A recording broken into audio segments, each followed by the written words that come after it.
Hi friends, അസ്സലാമലൈക്കും. ബിസ്മി കിച്ചണിലോട്ട് എല്ലാവർക്കും സ്വാഗതം. ഇന്ന് നമ്മൾ മുട്ട കൊണ്ട് ഒരു ഈസി റെസിപ്പിയാണ് ചെയ്യുന്നത്. അത് നമുക്ക് അപ്പം, ചപ്പാത്തി, പുട്ട്, കഞ്ഞി, അതുപോലെ തന്നെ സ്കൂൾക്ക് കുട്ടികൾക്ക് കൊടുത്തുവിടാനൊക്കെ പറ്റിയതാണ്. അപ്പോൾ എങ്ങനെയെന്ന് നോക്കാം.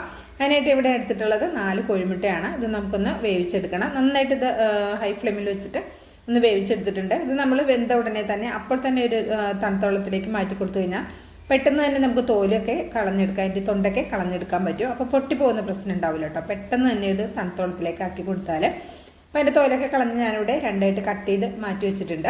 അപ്പം ഞാൻ ഇതേപോലെ ഒരു പാൻ അടുപ്പത്ത് വെച്ച് കൊടുത്തിട്ടുണ്ട്. ഇതിലേക്ക് ഞാൻ 2 ടേബിൾ സ്പൂൺ ഓയിലാണ് ചേർക്കുന്നത്. നിങ്ങൾക്ക് വെളിച്ചെണ്ണ മതിയെങ്കിൽ വെളിച്ചെണ്ണ യൂസ് ചെയ്യാം. ബട്ടറാണ് കുറച്ച് കൂടുതൽ ടേസ്റ്റ് ഉണ്ടാവുക. ബട്ടർ ഉണ്ടെങ്കിൽ ബട്ടർ ചേർത്ത് കൊടുക്കാം. ലോ ഫ്ലെയിമിലാണ് വെച്ചിട്ടുള്ളത്. അതിലേക്ക് 2 പിഞ്ച് മഞ്ഞൾപ്പൊടി, 1/2 ടീസ്പൂൺ കുരുമുളക് പൊടി, 1 ടീസ്പൂൺ മുളക് പൊടി, അതുപോലെ തന്നെ ഒരു 3/4 ടീസ്പൂൺ ചിക്കൻ മസാലയും കൂടി ചേർത്ത് കൊടുത്തിട്ടുണ്ട്. എന്നിട്ട് ഇതിൻ്റെ ആ ഒരു പച്ചച്ചുവ പോകുമ്പോൾ ഒന്ന് വഴറ്റിയെടുക്കാം. ഫ്ലെയിം കൂട്ടി വെക്കരുത്, ലോ ഫ്ലെയിമിലാണ് വെച്ചിട്ടുള്ളത്. ഇനി ഇതിലേക്ക് നമുക്ക് ചേർത്ത് കൊടുക്കാനുള്ളത് കുറച്ച് സവാള, ഒരു ചെറിയ സവാളയാണ് എടുത്തിട്ടുള്ളത്. അതും പച്ചയും മഞ്ഞയും ക്യാപ്സിക്കുമാണ് എടുത്തിട്ടുള്ളത്. ഒരു ചെറിയ ക്യാപ്സിക്കത്തിൻ്റെ പകുതി വീതമാണ് പച്ചയും മഞ്ഞയും എടുത്തിട്ടുള്ളത് കേട്ടോ. അത് പച്ചയും മഞ്ഞയൊക്കെ വേണമെന്ന് നിർബന്ധമൊന്നുമില്ല. നിങ്ങളുടെ ഒരു പച്ച മാത്രമാണെന്നുണ്ടെങ്കിൽ അത് മാത്രം ചേർത്ത് കൊടുത്താൽ മതി കേട്ടോ. എന്തെങ്കിലും ഉള്ളതുകൊണ്ടേ ചേർത്ത് കൊടുത്തു മാത്രം. എന്നിട്ട് നമുക്കൊന്ന് വഴറ്റിയെടുക്കണം. അപ്പം ഇനി ഇതിലേക്ക് ആവശ്യമായ ഉപ്പ് ചേർത്ത് കൊടുക്കണം. ഇപ്പം നമ്മൾ മുട്ടയിലേക്ക് ഉപ്പ് ചേർക്കാതെയാണ് വേവിച്ചിട്ടുള്ളത്. അപ്പം നിങ്ങൾ ഉപ്പ് ചേർത്തിട്ടാണ് വേവിച്ചെങ്കിൽ നിങ്ങളുടെ ടേസ്റ്റിനനുസരിച്ച് ഉപ്പിൽ മാറ്റം വരുത്താവുന്നതാണ് കേട്ടോ. അപ്പോൾ ഞാൻ കുറച്ച് ഉപ്പ് മാത്രം ചേർത്ത് കൊടുത്തിട്ടുണ്ട്. അപ്പോൾ നമ്മൾ ഇതേ 2ആയിട്ട് കട്ട് ചെയ്ത് വെച്ചിട്ടുള്ള മുട്ട ഇതിൻ്റെ മുകളിലേക്ക് വെച്ച് കൊടുക്കുക. അപ്പോൾ ക്യാപ്സിക്കവും ഉള്ളിയും ഒക്കെ ഒന്ന് ചെറുതായിട്ട് പൊടികൾ ചേർത്തുകൊണ്ട് ലോ ഫ്ലെയിമിൽ തന്നെ ഇട്ട് വഴറ്റിയെടുത്താൽ മതി. ഒരു 2 മിനിറ്റോളം ലോ ഫ്ലെയിമിൽ വഴറ്റിയെടുത്തിട്ട് മുട്ട ഇതിൻ്റെ മുകളിലേക്ക് ഇതേപോലെ കവുത്തി വെച്ച് കൊടുക്കുക. ഇനി ഇതിൻ്റെ മുകളിലേക്ക് നമുക്ക് ഒരല്പം മല്ലിയില കൂടി ചേർത്ത് കൊടുക്കാം. കയ്യിലുണ്ടെങ്കിൽ ചേർത്ത് കൊടുക്കുക, നല്ല ടേസ്റ്റാണ്.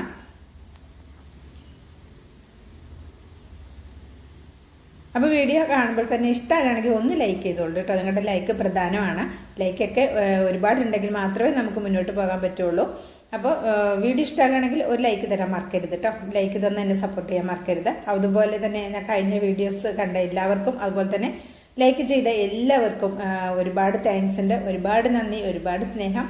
അതുപോലെ തന്നെ എല്ലാവരുടെയും നല്ല ആഗ്രഹങ്ങളെല്ലാം അള്ളാഹു സാധിച്ചു തരട്ടെ എന്ന് ആത്മാർത്ഥമായി പ്രാർത്ഥിക്കുന്നു. ആമീൻ. ഇനി ഇതിൻ്റെ മുകളിലേക്ക് ഞാൻ അല്പം ചേർത്ത് കൊടുക്കുന്നത് ടൊമാറ്റോ കെച്ചപ്പാണ്. അപ്പോൾ അതുകൂടി ഇതിൻ്റെ മുകളിലേക്ക് ഒരു 2 ടേബിൾ സ്പൂണിൻ്റെയൊക്കെ അടുത്ത് ചേർത്ത് കൊടുത്താൽ മതി. എന്നിട്ട് ഇത് നമുക്ക് ഏറ്റവും ലോ ഫ്ലെയിമിൽ ഒരു 4 മിനിറ്റോളം അടച്ചു വയ്ക്കാം. ഫ്ലെയിം കുറച്ച് വെക്കാൻ മറക്കരുത്. ഞാനൊരു 4 മിനിറ്റ് അടച്ചു വെച്ചിട്ടുണ്ടായിരുന്നു. അപ്പോൾ ഇതെല്ലാം പാട് സെറ്റായി വന്നിട്ടുണ്ട്. ഇനി ജസ്റ്റ് ഇതൊന്നിങ്ങനെയൊന്ന് മറിച്ചിട്ടിട്ട് ഒന്ന് മിക്സ് ചെയ്ത് കൊടുക്കാം. ഒരുപാട് കുത്തി ഇളക്കൊന്നും വേണ്ട. അതിലെ മഞ്ഞക്കരുവൊക്കെ പുറത്തേക്ക് പോകും.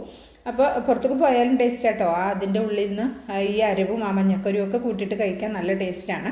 അപ്പോൾ ഇത് നമുക്ക് കുട്ടികൾ സ്കൂളിൽ വരുന്ന സമയത്ത് ചായയും ഒരു ചായ ഉണ്ടാക്കി ഇതും ഉണ്ടാക്കി കൊടുത്തു കഴിഞ്ഞാലും നല്ല ഇൻട്രസ്റ്റോടുകൂടി ഒരു കഴിക്കുക. അത്രക്കും നല്ല ടേസ്റ്റി ആയിട്ടുള്ള ഒരു അടിപൊളി ആയിട്ടാണ്. മുട്ടയൊക്കെ എല്ലാവരും വീട്ടിലുണ്ടാകുന്നതല്ലേ. ക്യാപ്സിക്കം അല്ലേ ചിലപ്പോൾ ഇല്ലാതിരിക്കുള്ളൂ. ക്യാപ്സിക്കം ഇല്ലെങ്കിലും കുഴപ്പമില്ല. ഇങ്ങനെയൊന്ന് റെഡിയാക്കി നോക്കൂ. തീർച്ചയായിട്ടും എല്ലാവർക്കും ഇഷ്ടമാകും. കുട്ടികൾക്കും വലിയവർക്കും ഒക്കെ ഒരുപാട് ഇഷ്ടമാകുന്ന റെസിപ്പിയാണ്.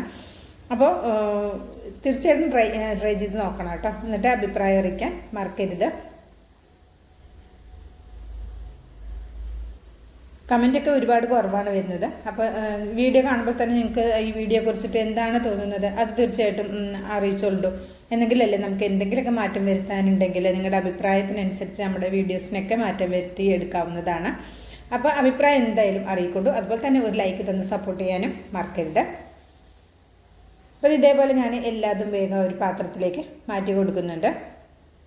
അപ്പോൾ ഇവിടെ ഇന്ന് അത്യാവശ്യം രാവിലെ വരെ നല്ല മഴയാണ് കേട്ടോ. നിങ്ങൾ അവിടെയൊക്കെ എങ്ങനെയുണ്ട്, മഴ എങ്ങനെയുണ്ട്? എല്ലാവരും സേഫായിട്ടിരിക്കാൻ ശ്രദ്ധിക്കുക കേട്ടോ. ഇതിവിടെ ഞാൻ മാറ്റി ഒരു പാത്രത്തിലേക്ക് എടുത്തിട്ടുണ്ട്. അപ്പോൾ ഇത് നമുക്ക് ചപ്പാത്തിൻ്റെ പായാണ് ഞാനിപ്പോൾ ഇത് കഴിക്കുന്നത്. നല്ല ടേസ്റ്റാണ്, അടിപൊളിയാണ്. അപ്പം ഇഷ്ടമായിട്ടുണ്ടെങ്കിൽ ട്രൈ ചെയ്ത് നോക്കണം. അഭിപ്രായം അറിയിക്കണം. ലൈക്കും ചെയ്യണം കേട്ടോ. ലൈക്ക് ചെയ്യാൻ മറക്കരുത്. ലൈക്ക് ചെയ്യണം. ബിസ്മി കിച്ചൺ യൂട്യൂബ് ചാനൽ സബ്സ്ക്രൈബ് ചെയ്ത് കാണുന്നതിൻ്റെ എല്ലാ പ്രിയ കൂട്ടുകാരും എല്ലാ ചങ്കുകളും ഒന്ന് സബ്സ്ക്രൈബ് ചെയ്ത് ബെല്ലൈക്കണം എനേബിൾ ചെയ്ത് വെക്കാൻ മറക്കരുത്. അപ്പോൾ ഇൻഷാ അല്ലാഹ് അടുത്ത നല്ലൊരു അടിപൊളി വീഡിയോ ആയിട്ട് നിങ്ങളുടെ മുന്നിലേക്ക് എത്തുന്നതുവരേക്കും എല്ലാവർക്കും നന്ദി, നമസ്കാരം.